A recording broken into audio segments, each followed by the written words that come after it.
শুভ সকাল বন্ধুরা, জয় বাবা লোকনাথ। এই দেখো আমার লোকনাথ বাবা। এবার আমি ঠাকুর ঘরে ঢুকবো। এই দেখো আমার বৃন্দা দেবী। ছোট্ট একটা ভিডিও করবো বন্ধুরা। দেখো জল পেয়ে কত সুন্দর সব ফুল হয়েছে আমার গাছে। এই দেখো ফুলগুলো তুলতে এসছি। এই যে ফুলের সাজিয়ে আমার ফুল তুলতে এসছি। অনেকগুলো দেখো ফুল ফুটেছে। এদের সাদা জবা। এগুলো এটা কালকের বাসি, এটা না টাটকাই আছে। এটাও দেখো অনেকগুলো ফুল ফুটেছে। একটু গাছে জল পেলে কত সুন্দর সব হয়। দেখো কত সুন্দর সাদা জবাগুলো হয়েছে। অনেকগুলো এখনও ফুটে পারিনি, কিন্তু একটুখানি আধ ঘন্টা 1 ঘন্টা পরেই ফুটে যাবে। দেখো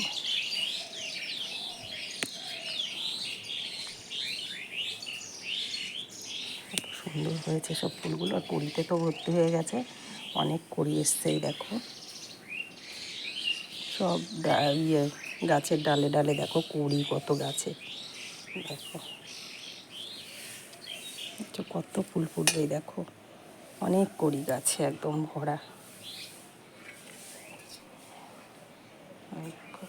এই দেখো আমার বেল ফুল গাছটা এত সুন্দর সব কড়ি এসছে। দেখো পড়তে একটু জল পেয়ে অনেক হয়ে গেছে কড়ি। এগুলো ফুটলে যা সুন্দর সেন্ট বেরোবে বন্ধুরা। এই দেখো ফাঁকে ফাঁকে আমি কটা তুলে নিই আবার লোকনাথ বাবার পুজোর জন্য।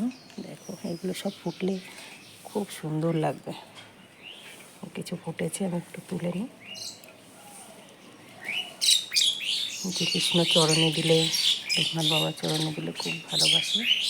কড়ি ভর্তি হয়ে গেছে গাছে, সব ডগে ডগে কড়ি। দেখেছো বন্ধুরা? দেখো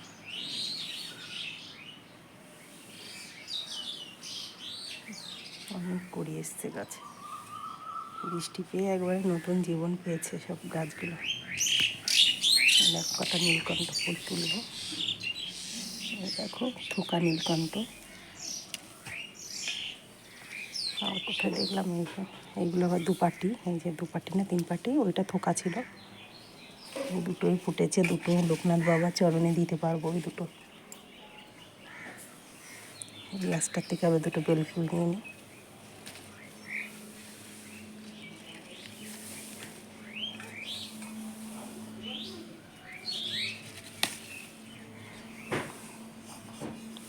বারোমাসি ফুল কটা নিয়ে নিই।